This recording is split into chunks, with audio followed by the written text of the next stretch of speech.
Bekalan elektrik terputus di Semenanjung, usaha diteruskan untuk memulihkannya. Perwakilan UMNO yang ugut calon untuk dapatkan imbuhan akan dipecat. Seluruh Semenanjung sekali lagi mengalami gangguan elektrik selepas kejadian paling buruk 4 tahun lalu. Maklumat awal yang kami peroleh mengesahkan hampir semua negeri kecuali Sabah dan Sarawak terputus bekalan. Laporan awal menyebut kebanyakan negeri mula mengalami gangguan pada pukul 3 suku petang. Pusat Kawalan Negara di Bukit Aman, Kuala Lumpur ketika dihubungi mengesahkan seluruh Semenanjung Malaysia sedang mengalami gangguan bekalan elektrik. Jurucakap Pusat Kawalan itu berkata gangguan keseluruhan dikesan berlaku pada pukul 5.30 petang. Sehingga kini punca gangguan masih belum dikenal pasti.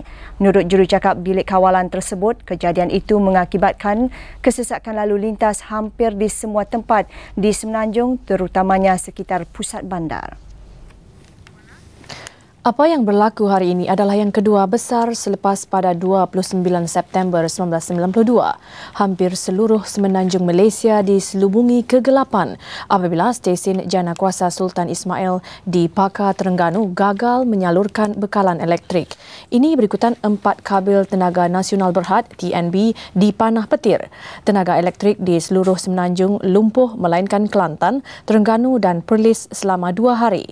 Sebagai langkah kecemasan, TNB terpaksa menyalurkan tenaga elektrik ke kawasan yang terbabit dari stesen Janakuasa di Cameron Highlands, Port Dickson dan Pasir Gudang. Bekalan hanya dipulihkan sepenuhnya pada tengah malam hari berikutnya. Gangguan itu mengakibatkan TNB kerugian hampir 5 juta ringgit. Sumber yang dihubungi Buletin Utama mengesyaki kejadian hari ini juga mempunyai kaitan dengan stesen Janakuasa di Paka, Terengganu. Selang 3 tahun selepas kejadian itu, negara sekali lagi dikejutkan apabila bekalan elektrik ke seluruh Pulau Pinang terputus. Bekalan terputus apabila kabel pembekal tenaga yang melalui jambatan Pulau Pinang meletup.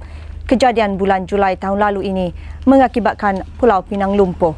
Selain gangguan lalu lintas, semua bentuk kegiatan terhenti. Kejadian ini mengakibatkan timbul semula persoalan mengenai keupayaan tenaga nasional untuk memastikan bekalan yang cukup dan boleh diharapkan.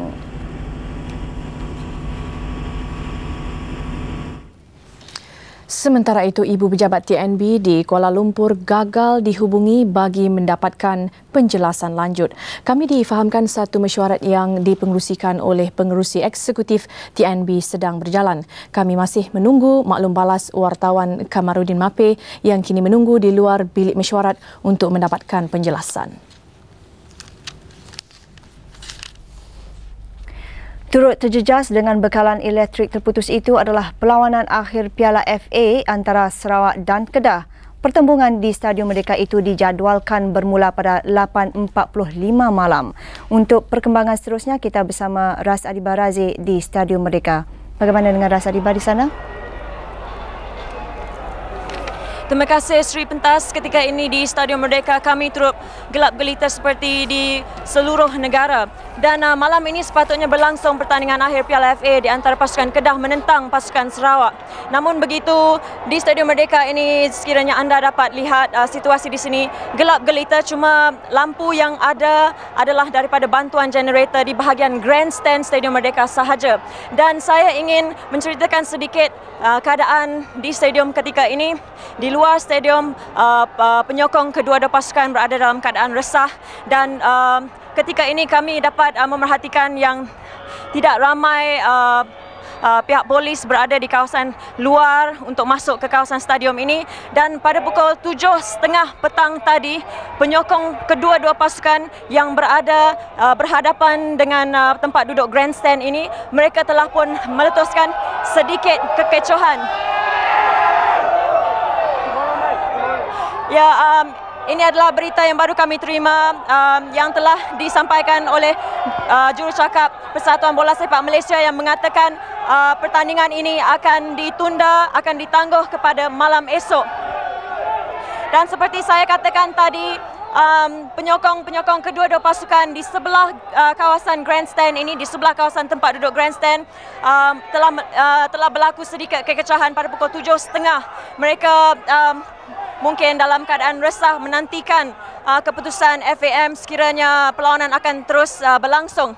Dan dalam lebih kurang 10 minit sebelum kami membuat laporan ini, terdapat kekecewaan satu lagi, dan kami jangkakan mungkin pihak FRU sedang cuba untuk mententeramkan keadaan, tapi dari bahagian grandstand ini kami tidak dapat memastikan apa yang sedang berlaku di kawasan berhadapan grandstand. Cuma yang boleh saya katakan, keadaan di stadium ketika ini tidak tenteram langsung, dan penyokong-penyokong kedua-dua pasukan Kedah dan Sarawak nampaknya begitu marah, dan kami sebentar tadi cuba untuk menemu ramah Datuk Paul Moni, iaitu Setiausaha Kehormat Persatuan Bola Sepak Malaysia. Bagaimanapun beliau tidak dapat bersama kami kerana ingin mengadakan pertemuan bersama pegawai-pegawai atasan Persatuan Bola Sepak Malaysia. Dan di sini juga saya ingin katakan terdapat beberapa penyokong, mungkin ramai daripada mereka yang telah kami temui sebentar tadi, yang mengatakan mereka amat marah dengan situasi ketika ini. Mungkin mereka tidak tahu yang keadaan gelap ini berlaku di seluruh negara kerana mereka telah pun menempah tiket untuk pulang ke negeri masing-masing. Dengan itu, sekian sahaja daripada saya, Ras Adi Barazi, di Stadium Merdeka. Mungkin kami akan kembali dengan berita yang terbaru. Silakan Sri Pentas. Terima kasih Rasa Diba. Perwakilan UMNO ke Perhimpunan Agung Oktober ini yang didapati mengugut calon untuk mendapatkan imbuhan akan dipecat. Ketetapan itu adalah antara keputusan melarang semua bentuk kempen yang diputuskan oleh Majlis Tertinggi UMNO pada mesyuaratnya petang tadi.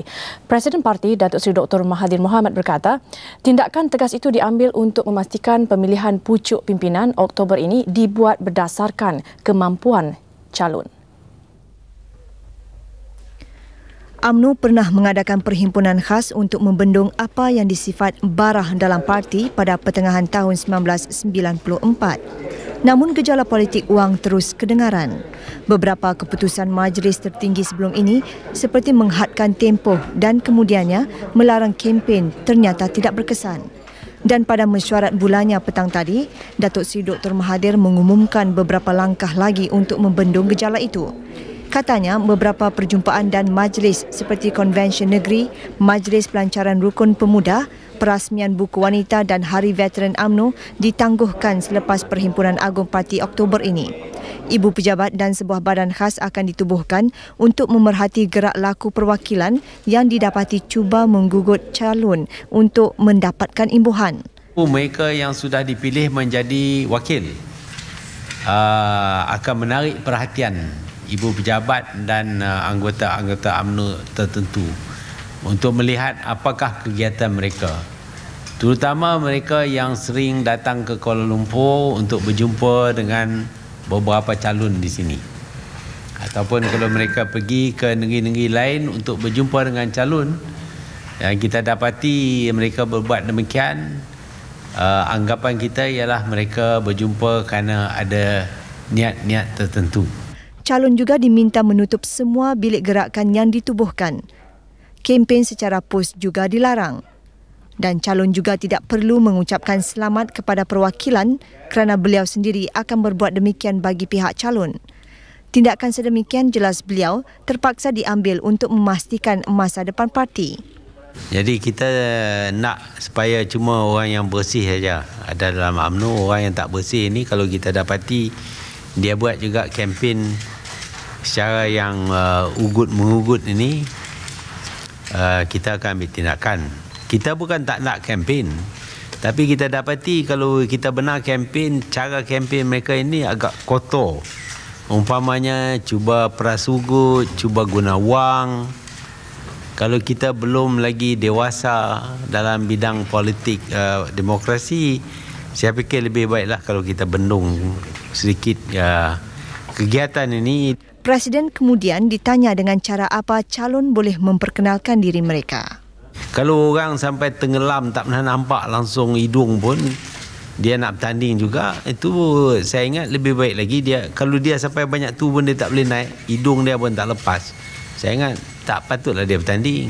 Orang yang nak bertanding ini mestilah orang yang telah pun berbakti dan telah pun membuktikan kebolehannya secara umum.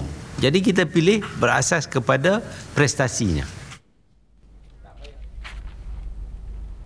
Pada sidang media itu juga Datuk Seri Dr. Mahathir ditanya sama ada larangan untuk berkempen itu akan memberikan kelebihan kepada barisan pemimpin terutama di peringkat naib presiden yang mempertahankan jawatan mereka.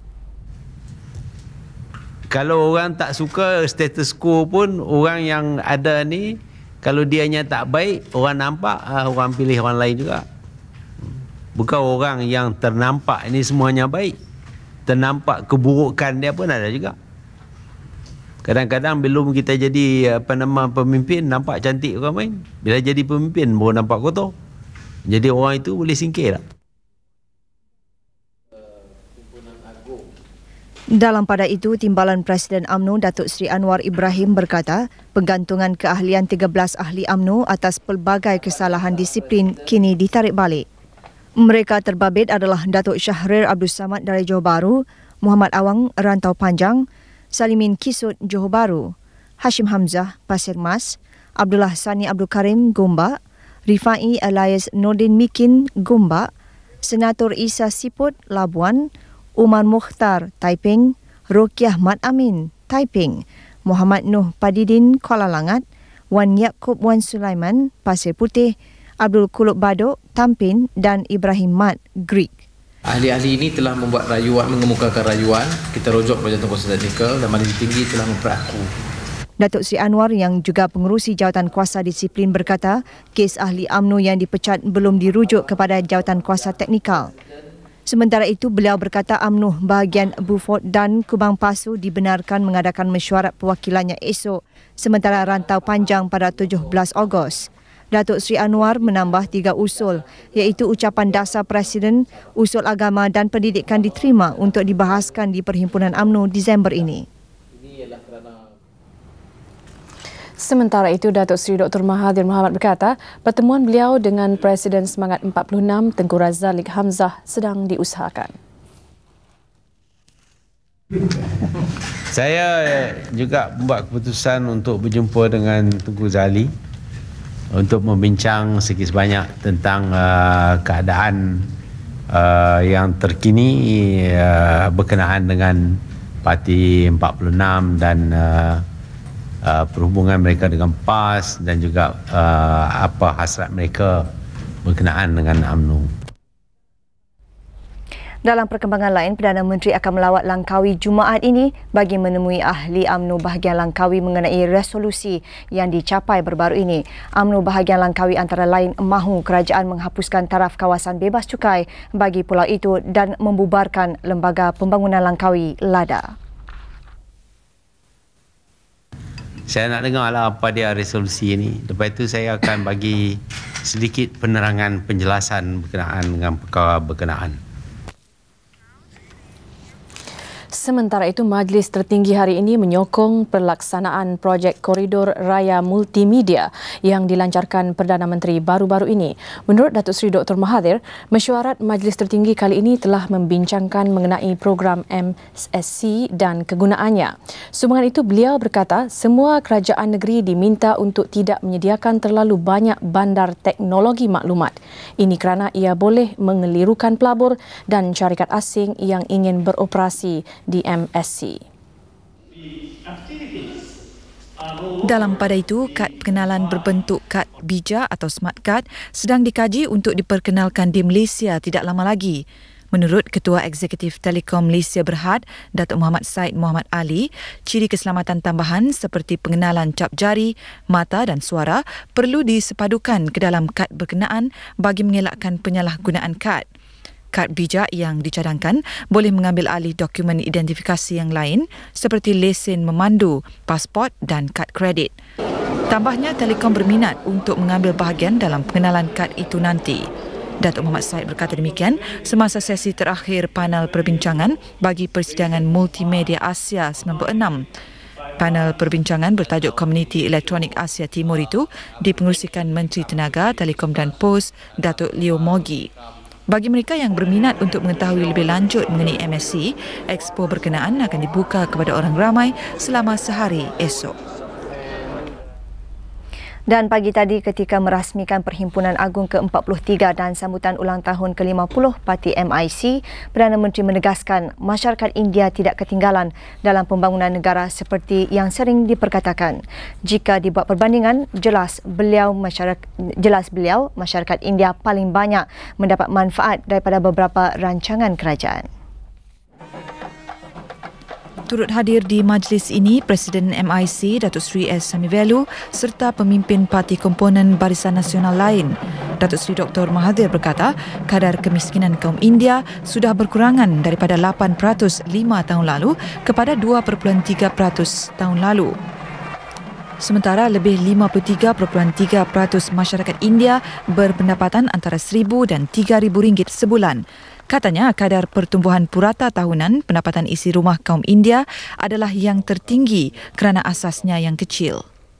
Bagi tempoh 1990-95, kadar pertumbuhan bagi kaum Bumiputera adalah 9.3%,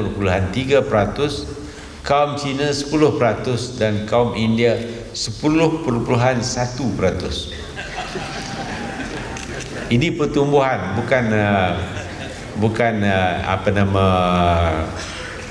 actual wealth.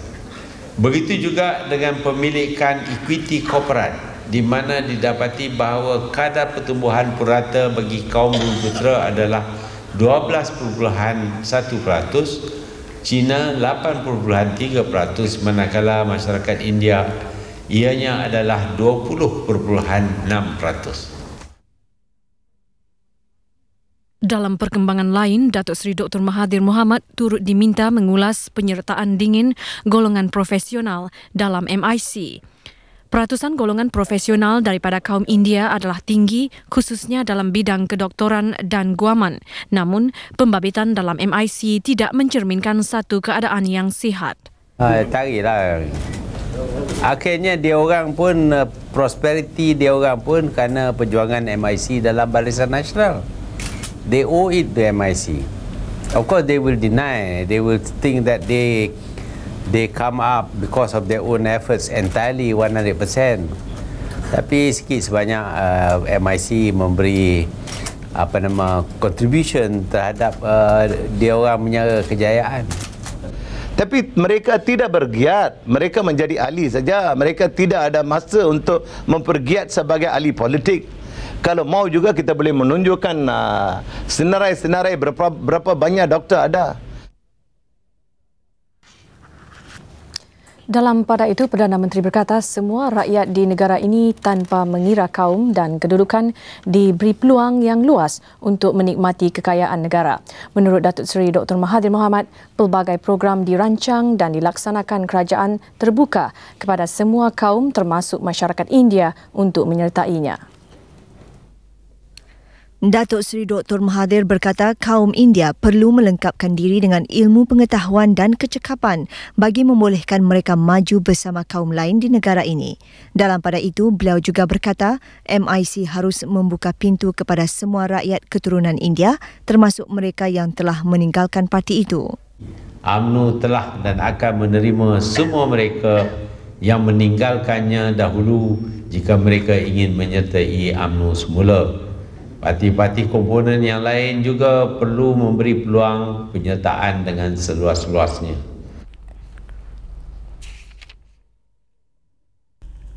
Perkembangan mengenai gangguan elektrik di seluruh Semenanjung. Kesesakan lalu lintas hari Sabtu di Ibu Negara menjadi bertambah gawat apabila semua lampu isyarat gagal berfungsi. Visual ini dirakam kru kami yang dalam perjalanan pulang dari membuat liputan di pusat bandar. Hampir semua laluan keluar dan masuk terkandas. Anggota polis trafik kelihatan di semua persimpangan jalan. Keadaan ini menjadi bertambah sesak lewat petang tadi. Selain pertandingan akhir Piala FA, pusat bandar menjadi tumpuan antara oleh perwakilan parti MIC konsert slam di Stadium Negara selain jualan murah oleh beberapa pusat membeli belah. Dalam pada itu, wartawan kami melaporkan 5 kereta api komuter dalam perjalanan dari Ibu Negara ke Pelabuhan Kelang turut terjejas. Pihak Kereta Api Tanah Melayu Berhad KTMB terpaksa menggunakan lokomotif untuk menarik gerabak komuter terbabit. Dalam pada itu, sistem lalu lintas di pusat Bandar Johor Bahru lumpuh berikutan gangguan bekalan elektrik sejak pukul 5.18 petang tadi. Kesesakan berlaku berpunca daripada lampu isyarat tidak berfungsi. Ketika dihubungi Ketua Polis Daerah Johor Bahru, S. Sivakaran memberitahu pihak Tenaga Nasional Berhad Johor Bahru telah dihubungi. Sivakaran turut menasihatkan orang awam dan pengguna jalan raya supaya berhati-hati. Kementerian Perumahan dan Kerajaan Tempatan belum berpuas hati dengan mutu pembinaan rumah di negara ini memandangkan masih banyak aduan diterima daripada orang ramai. Menterinya Datuk Dr. Tin Chu Pih berkata lebih 500 aduan mengenai masalah teknikal dan bukan teknikal diterima oleh kementerian tahun lalu. Datuk Dr. Ting berkata demikian di Majlis Pelancaran Pembinaan Fasa Kedua Kondominium Amanisa Resort di Desa Petaling. Katanya Selangor mencatatkan jumlah terbanyak dengan 174 kes, diikuti wilayah Persekutuan 85 kes. Aduan masalah teknikal termasuk keretakan dinding, kebocoran, lewat menyiapkan projek dan lambat mendapat sijil layak menduduki. Negeri lain yang turut menerima aduan ialah Pulau Pinang, Perak dan Johor. Katanya pertambahan aduan di beberapa negeri itu disebabkan kepesatan pembangunan. Beliau berkata langkah menyenarai hitamkan pemaju yang gagal menyiapkan projek juga didapati kurang berkesan kerana pemaju biasanya syarikat besar dan mereka masih boleh beroperasi melalui anak syarikat. Mulai 1 Ogos lalu, semua pemaju perumahan dikehendaki melanjutkan tempoh jaminan rumah dari 12 bulan ke 18 bulan. Dan ini pula ialah panorama Kuala Lumpur daripada Stadium Merdeka. Menara Kuala Lumpur terpaksa menggunakan jana kuasa mudah alihnya. Pemasangan lampu ini disifat perlu untuk memastikan laluan udara akibat terputusnya bekalan tidak mengalami apa-apa kekeliruan.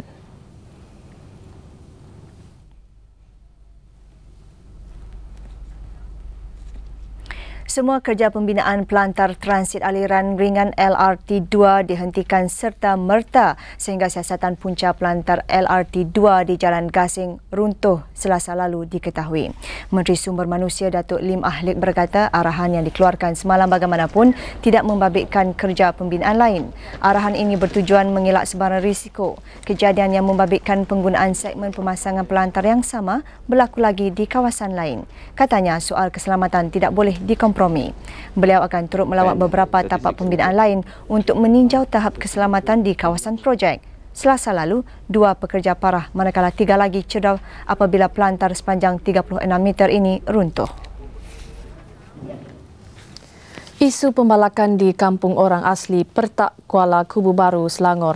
Jabatan Perhutanan Negeri mengesahkan sudah mengeluarkan lesen kepada sebuah syarikat milik orang asli bagi mengusahakan pembalakan di kawasan seluas lebih 158 hektar. Syarikat itu ialah KOA Pertak Enterprise. Buletin utama minggu lalu mendedahkan laporan mengenai kegiatan pembalakan haram di kawasan hutan Mukim Pertak. Penduduk kampung orang asli daripada suku kaum Temuan mendakwa lebih 100 pokok ditebang setiap hari. Kegiatan pembalakan di sini juga dikatakan memusnahkan flora dan fauna serta mencemari punca air penduduk. Pengarah Jabatan Perhutanan Negeri Razani Ujang ketika dihubungi pagi tadi berkata, permit membalak itu diluluskan 1 April lalu kepada syarikat terbabit. Ia membabitkan projek tanam semula dusun dan membentuk sebuah kampung tersusun bagi lebih 61 keluarga orang asli. Di sini kita koordinat lah. Kalau permohonan daripada kampung orang asli kan nak mengeluarkan kawasan itu, kita koordinat dengan Jabatan Orang Asli. Kita minta ulasan daripada Jabatan Orang Asli, ada ke tidak projek pembangunan di situ. Kalau ada, baru kita keluarkan lesen untuk membalak. Kalau tak ada, kita withhold dulu. Baik siapa mohon pun, kita tak ada apalah. Kita jabatan di sini tak ada apa, siapa pun boleh mohon lah. Tapi kita nak tahu kepentingan tak apa faedah apa orang asli itu akan dapat. Itu yang kita punya. Isu pemindahan penduduk flat Sri Putra di Ibu Negara akhirnya selesai dengan perpindahan kumpulan terakhir berjumlah 111 orang ke Pangsapuri Putraria Bangsar pagi tadi.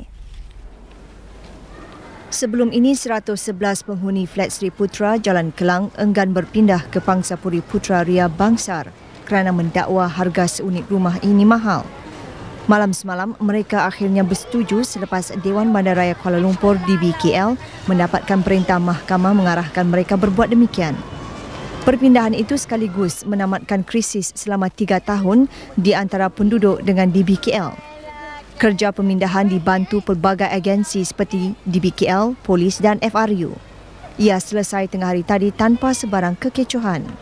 Dan walaupun mereka memberi 24 jam untuk mengeluarkan kami daripada Rumah Bangsa Sri Putra, alhamdulillah kerjasama Dewan Bandaraya kami dapat menyelesaikan masalah ni. Ahli Parlimen Lembah Pantai, Syarizat Abdul Jalil menjelaskan harga yang ditawarkan kepada kumpulan terakhir ini sekitar RM30,000 hingga RM35,000 setiap rumah.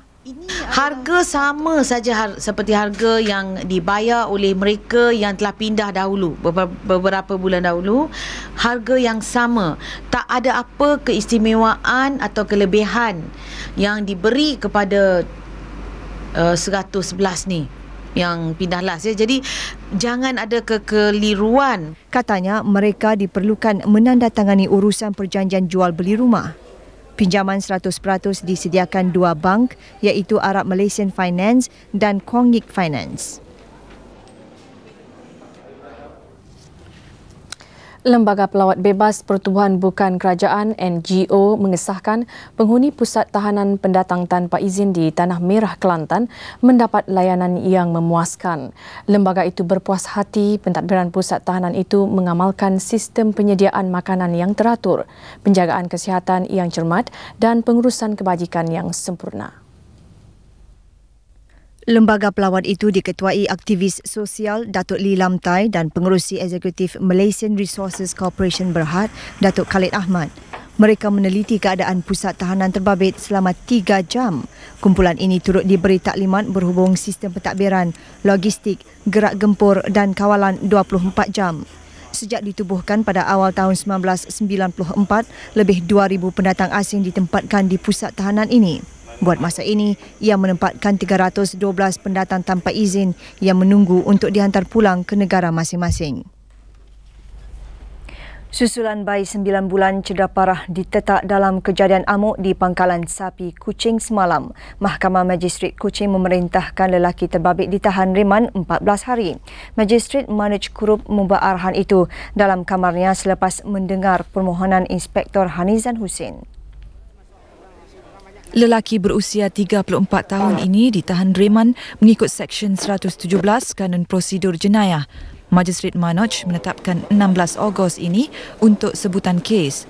Dalam kejadian pagi semalam, Nur Zainab Muhammad Ali yang didukung bapanya cedera parah selepas ditetak lelaki ini dari arah belakang. Bapanya, Muhammad Ali Morshidi, cedera di kepala, belakang dan tapak tangan. Ketika kejadian, Muhammad Ali dan isterinya, Rosmah Abdullah bersama bayi sulung mereka dalam perjalanan ke jeti untuk menyeberang ke Sungai Sarawak. Ketika cuba mengelak serangan itu, kepala bayi mereka terkena sabit. Nur Zainab yang dirawat di Hospital Umum Sarawak dilaporkan kritikal tetapi stabil. Sementara itu, Jabatan Narkotik Selangor menahan 16 penagih termasuk 2 pengedar dadah dalam 2 serbuan berasingan di Kuang Paya Jaras dan Sungai Kelong Selangor awal hari ini. Serbuan diketuai Pegawai Narkotik Selangor, Ketua Inspektor Wan Shah Fendi Wan Sulaiman. Turut dirampas sejumlah dadah jenis ganja dan heroin. 4 lelaki yang dikendaki polis turut ditahan. Dalam pada itu, 4 pendakwah termasuk 2 warga asing ditahan dalam operasi di Kampung Nahuda Batu Caves malam semalam. Mereka ialah Syarif Ahmad Lubis, Adus Sattar Rauf, Muhammad Daud Daing Patantra dan Mubarak Ahmad Jainuddin. 2 dikenal pasti rakyat Indonesia, manakala 2 lagi penduduk tetap yang berasal dari Indonesia. Operasi dijalankan bersama oleh Jabatan Imigresen, Jabatan Agama Islam Selangor, JAIS dan Pusat Islam. Mereka ditahan ketika menghadiri ceramah ajaran Ahmadiyah Qadiani di Masjid Kampung berkenaan. Turut dirampas buku, pita video serta risalah berkaitan ajaran itu. 2 daripada penceramah itu boleh didakwa melanggar Akta Imigresen 1963 Seksyen 39B kerana menyalahgunakan pas lawatan sosial untuk tujuan berdakwah. Jika disabit kesalahan, boleh didenda RM300 dan diusir keluar serta-merta. Sebelum ke berita seterusnya, kita ke Stadium Merdeka seketika untuk mengikuti perkembangan terbaru berikutan pembatalan perlawanan akhir Piala FA antara Kedah dan Sarawak. Terima kasih Sri Pentas. Keadaan di Stadium Merdeka ketika ini masih tegang. Penyokong-penyokong kedua pasukan Kedah dan Sarawak yang duduk di kawasan berhadapan dengan grandstand ini kecoh sejak daripada pukul 7.30 petang tadi, dan pihak pengawal FRU yang kami diberitahu mungkin telah pun sampai lambat kerana keadaan sesak di jalan raya baru tiba lebih kurang 20 minit. Ya, saudara, bersama saya ketika ini ialah Tengku Tan Sri Ahmad Ritaudin, Timbalan Presiden Persatuan Bola Sepak Malaysia, yang akan memberi tahu sedikit sebanyak tentang apa yang harus dilakukan oleh FAM ketika ini. Nampaknya keadaan seperti mana yang disebutkan tadi begitu tegang, dan kita telah memberitahukan kepada semua orang-orang yang ada di dalam sini yang telah datang ke stadium, mereka ni suruh kita keluar oleh sebab kita tak dapat mainkan pertandingan bola sepak ini hari ini, oleh sebab kita diberitahu apa yang saya faham, iaitu dalam 4 jam yang akan datang ini mungkin tak dapat diadakan elektrisiti balik ke semua tempat-tempat yang terlibat di dalam keadaan yang tidak ada api elektrisiti ini.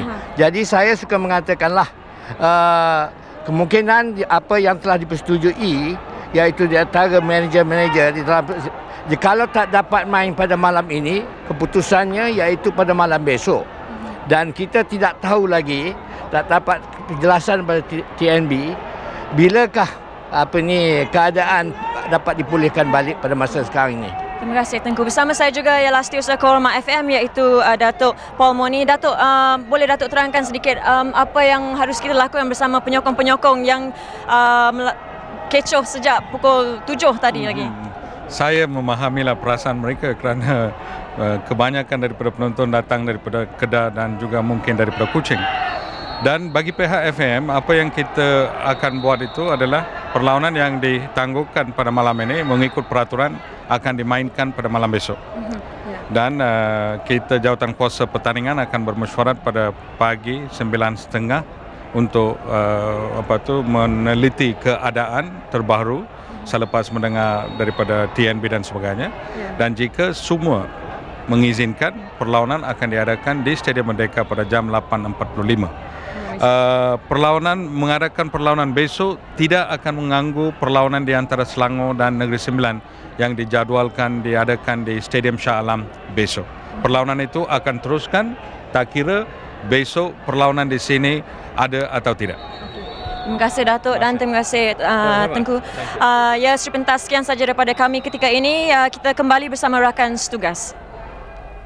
Terima kasih Ras Adiba dengan berita mutakhir dari Stadium Merdeka tadi. Di Melaka, 8 rakyat Pakistan dihadapkan ke Mahkamah Magistrate kerana memasuki negara ini menggunakan permit kerja dan pas lawatan palsu. Kes mereka disebut di hadapan Magistrate Fazil M. Naidu pagi tadi. 5 daripada mereka didakwa kerana menggunakan permit kerja palsu, manakala 2 lagi didakwa atas kesalahan menggunakan pas lawatan palsu. Mereka didakwa mengikut Akta 6/3 Akta Imigresen 1959 dan Akta 56/1L 1956 dan 63. 8 rakyat Pakistan ini ditangkap berasingan pada 30 Julai lalu di Tanjung Keling dan Taman Aman Melaka. Tertuduh dikenakan ikat jamin RM10,000 seorang bersama 2 penjamin. Jika sabit kesalahan, mereka boleh dipenjara 5 tahun dan denda RM10,000. Hukuman akan ditetapkan Selasa depan.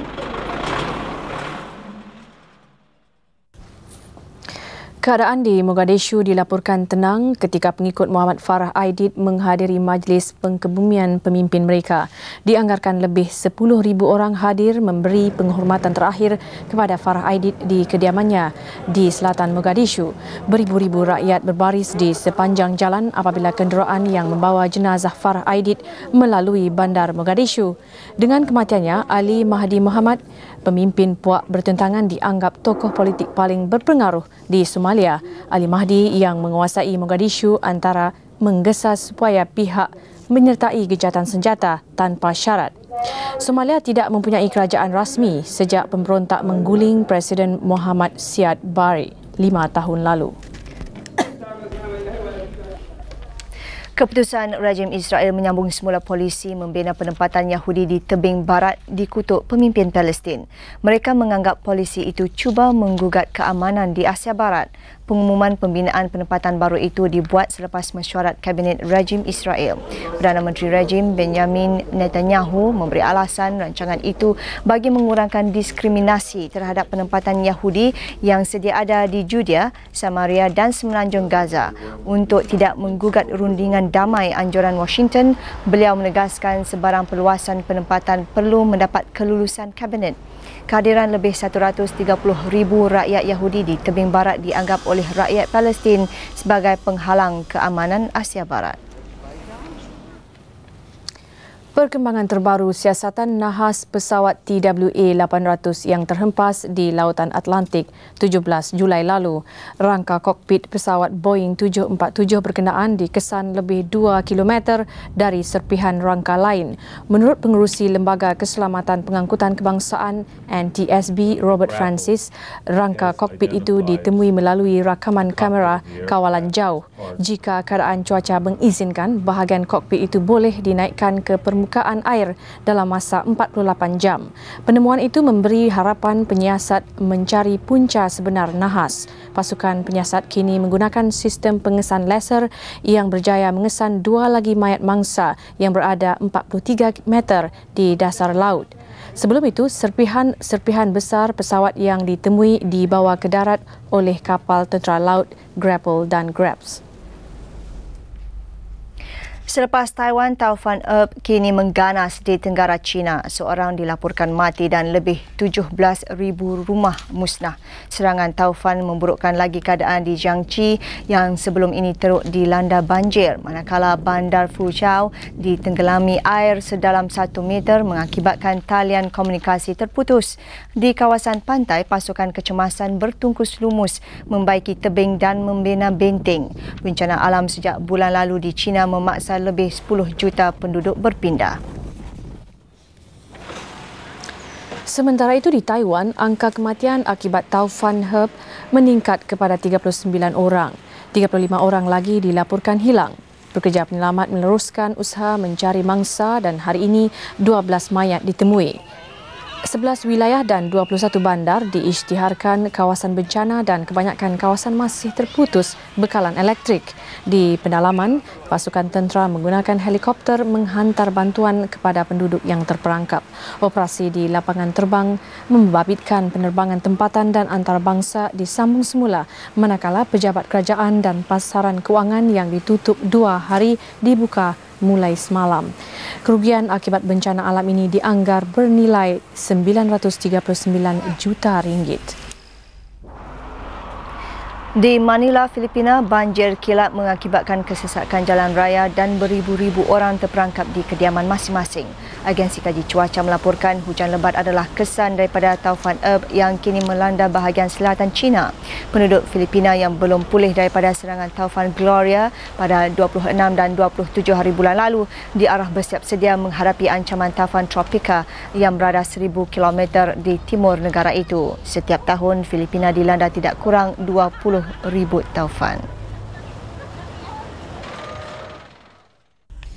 Dengan pembatalan perlawanan akhir Piala FA antara Kedah Sarawak, kita berikan tumpuan kepada Sukan Olimpik Atlanta.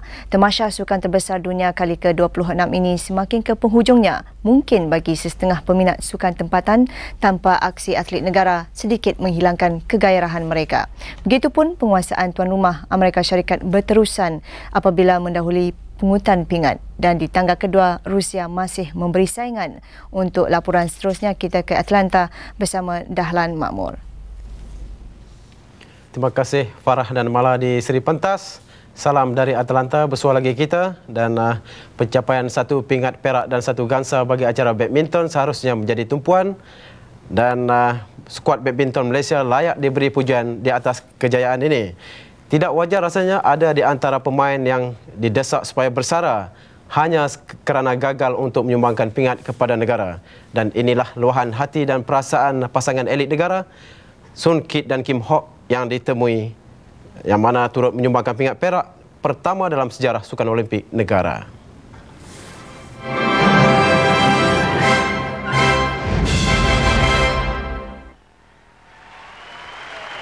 Menurut Chia Soon Kit, tiada siapa berhak untuk mendesak beliau atau Kim Hock maupun Su Bengkiang agar bersarah hanya semata-mata kerana satu kegagalan. Setiap individu mempunyai matlamat dan cita-cita tersendiri sebelum mengundur diri. Saya masih tidak ada title seperti All England dan World Championship. Dan sebelum saya retire, saya harap saya dapat menangangi dua tournament ini. Dan Soon Kit juga yakin dua pasangan bergu negara ketika ini mampu bertahan untuk beberapa tahun akan datang. Agak-agak kita harap boleh bertahan yang paling lambat pun sampai Commonwealth di Kuala Lumpur. Sementara Yap Kim Hock sependapat dengan Soon Kit dan menyifatkan kalah menang adat pertandingan. Itulah membuat kami lagi sedih. So, tapi ini game lah, games. Kita dah tahu kita memang dah cuba bermatian-matian lah. Tapi akhirnya kita tak dapat. Jaguh perseorangan Rashid Siddiq juga menyifatkan dia mempunyai sekurang-kurangnya setahun dua lagi untuk mengharumkan nama negara di peringkat antarabangsa. Rashid mengambil jaguh Denmark, Bold Erik Høyer Larsen sebagai contoh pemain yang mula menyerlah ketika usia yang semakin lanjut.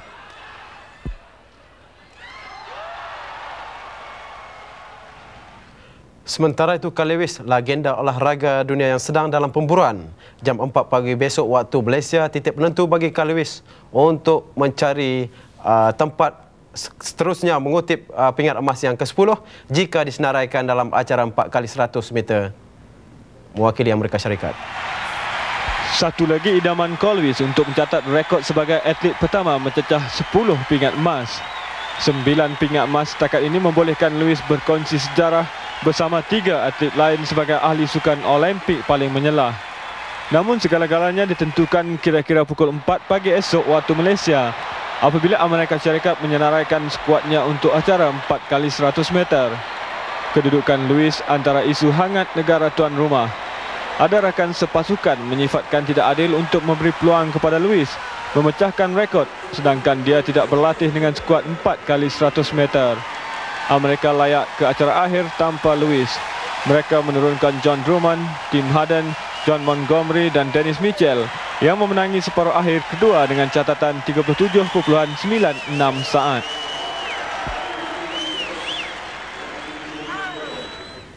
Itulah saja laporan dari Atlanta ini. Jangan lupa kita ikuti satu interview khas dengan Ketua Pengarah Majlis Sukan Negara Datuk Mazlan yang akan disempurnakan oleh Abu Bakar Atan dalam rancangan highlight pada malam ini.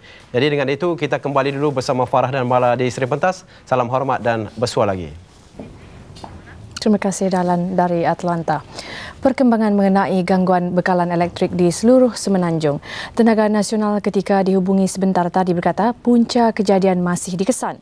Menurut penolong pengurus perhubungan pengguna dan media TNB, Said Nizam Osman, setakat ini apa yang diketahui ialah berlaku kerosakan pada sistem bekalan di seluruh Semenanjung. Bekalan terputus pada pukul 5.20 petang tadi. Katanya jurutera TNB kini sedang mengenal pasti punca kerosakan sebelum memulihkan bekalan secara berperingkat. Katanya bilik gerakan TNB akan dibuka 24 jam. Dalam pada itu, Said Hizam berkata, pengerusi eksekutifnya Tan Sri Ani Arup kini berada di luar negara. Menurut beliau, masalah yang dihadapi kini sedang ditangani oleh pegawai atasan lain syarikat. Dalam pada itu, perkhidmatan udara turut terjejas buat seketika. Keadaan berjaya dipulihkan semula sebaik sahaja sistem bekalan kecemasan berjaya dihidupkan. Ini adalah suasana di lapangan terbang Sultan Abdul Aziz Shah, Subang.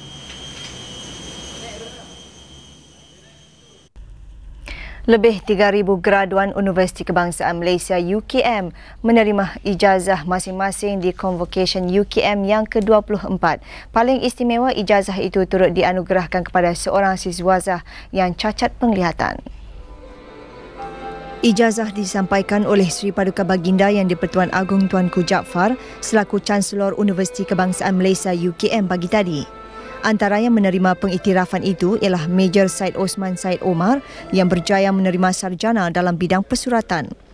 Major Syed Osman menjelaskan beliau hilang penglihatan setelah terkena periuk api ketika bertugas di selatan Thailand pada tahun 1979. Namun berbekalkan keazaman yang kuat serta dorongan keluarga, beliau bertekad meneruskan pelajarannya. Bagaimanapun, beliau tidak menafikan kejayaan seseorang yang cacat anggota masih memerlukan bantuan masyarakat.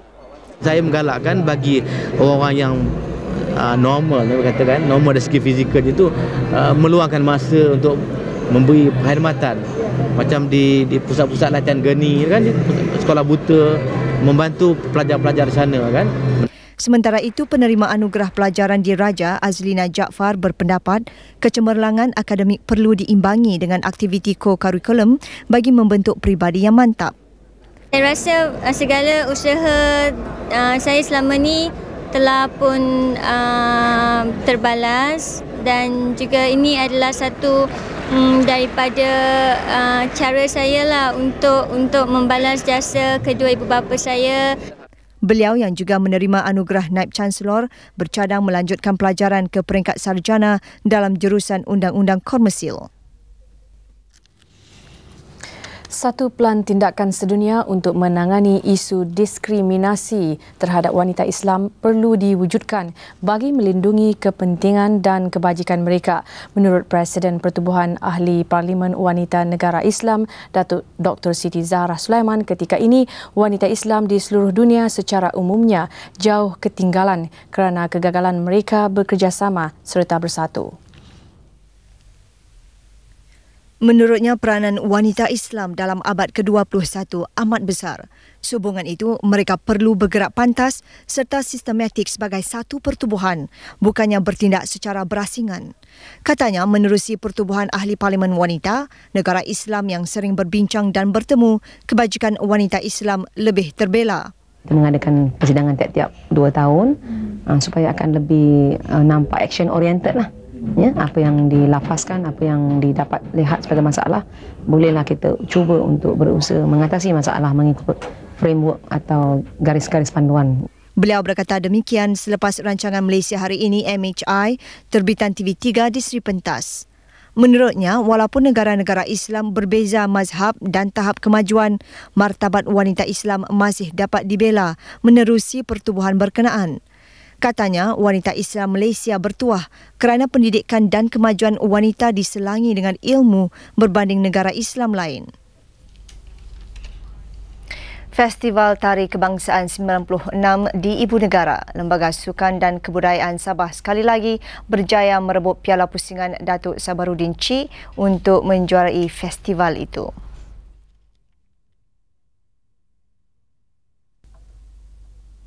Dua 12 kumpulan menyertai pertandingan ini.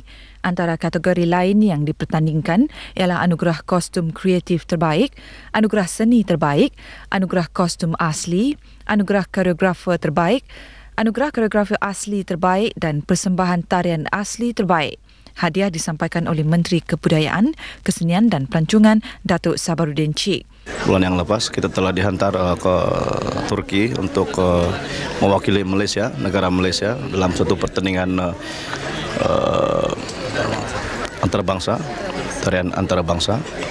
Dan walaupun kita menduduki tempat yang keempat, tapi saya kira satu persembahan dan satu perkara yang baik untuk negara Malaysia di mana kita telah dapat mempamerkan seni budaya kita.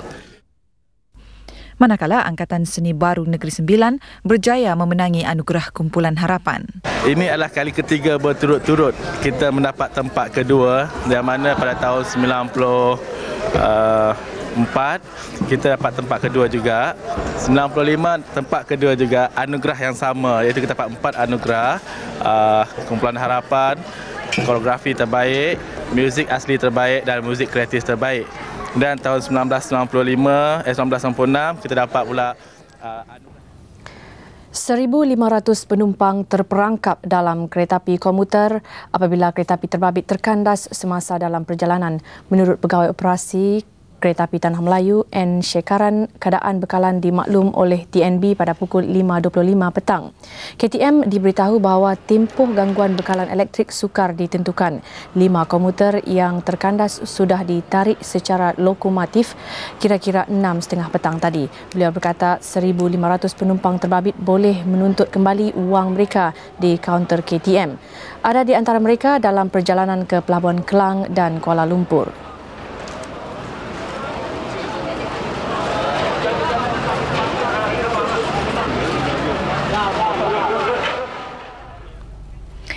Berita itu mengakhiri buletin utama malam ini. Sebelum berpisah, kita ikuti visual yang sempat kami rakamkan akibat daripada terputus bekalan elektrik yang terburuk dalam tempoh 5 tahun.